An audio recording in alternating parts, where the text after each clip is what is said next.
మీ sofa బాగాలేదు, boss set బాగాలేదు, dining table కూడా బాగాలేదు, అసలు ఏది బాగాలేదు. టైం 9 అవుతుంది, భానుగారు వస్తాను ఇంకా రాలేదేం చిన్న.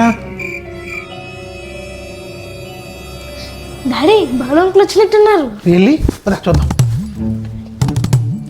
Welcome to my.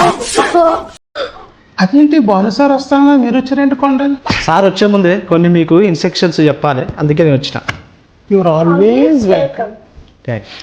ఏం లేదు సార్, భాను సార్ వస్తే సోఫాస్ బాగున్నాయి, బాత్ చైర్ బాగుంది, డైనింగ్ టేబుల్ బాగుంది, కర్టన్స్ బాగున్నాయి. కట్రేస్ మీరు చేయలేదు కదా. చెప్పండి సార్, అట్నే కొంటల్ సర్వీస్ కూడా బాగుందని చెప్పండి సార్. అమ్మయ్యా ఇచ్చారా భాను గారు.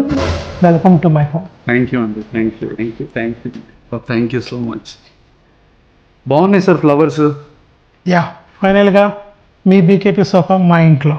Thank you sir, thank you so much. Daddy నేను చెప్పాలా? డాడీ నేను చెప్తాను. వెయిట్. ఏమైందమ్మా? సరే ఇప్పుడు చెప్పు. అసలు మీ సోఫా బాగాలేదు, బాస్ చైర్ బాగాలేదు, డైనింగ్ టేబుల్ కూడా బాగాలేదు, అసలు ఏది బాగాలేదు. కొండలో నన్ను చెప్పినట్టు చెప్పాను, ఓకేనా? సార్ అలా చెప్పారేం సార్, మంచిగా ఉన్నాయని చెప్పమన్నారు కదా సార్. బాబు నువ్వు మంచిగా ఉన్నాయని చెప్పమనడం ఏంటి? ఇంత మంచి సపోర్టింగ్ కస్టమర్లే ఉంటే ఆ బిజినెస్ ఓనర్ ఎంత లక్కీ కదా. క్యాజువల్ అడిగిన ఉండే సార్ ఒక చిన్న కాన్సెప్ట్ అనుకుంటున్నాము అని. ఓ ఖచ్చితంగా చేద్దామని అన్నారు. ఈ ఇల్లు థీమ్ అంతా మిక్స్డ్ విత్ యాష్ ఉండే, అందుకే ఆ కలర్ సోఫా దాన్ని హైలైట్ చేస్తూ బాస్ డైనింగ్ టేబుల్ కోసం ఇంత పర్ఫెక్ట్ స్పేస్ ని యూజ్ చేసుకోవడం నేనే ఇంట్లో చూడలేదు. డైనింగ్ టేబుల్ దగ్గర ఒక 10 మంది దాకా కూర్చొని మంచి ముచ్చట కూడా తినొచ్చు. ఈ ఇంట్లో కర్టన్స్ చాలా బాగుండే, కానీ మనం చేయలేదు అనుకోండి. ఇప్పటి నుండి బీకేపీ హోమ్స్ కస్టమర్స్ తో కూడా కొంచెం డిఫరెంట్ కాన్సెప్ట్స్ చేస్తాం. నిజంగా ఇంట్రెస్ట్ ఉంటే మా ఎగ్జిక్యూటివ్ ఇన్ఫార్మ్ చేయాలి. ఇంకా వాళ్ళ అబ్బాయి యాక్టింగ్ నెక్స్ట్ లెవెల్, అసలు అన్ని సింగిల్ టేక్లే. Bye Dheeraj, bye uncle. బాగా చదువుకో. సరే అమ్మే డాడీ వాళ్ళందరూ వెళ్ళిపోయారు. వెళ్ళిపోయారా? ఆయన అలా చెప్పేసేమంటారు మొహం మీద.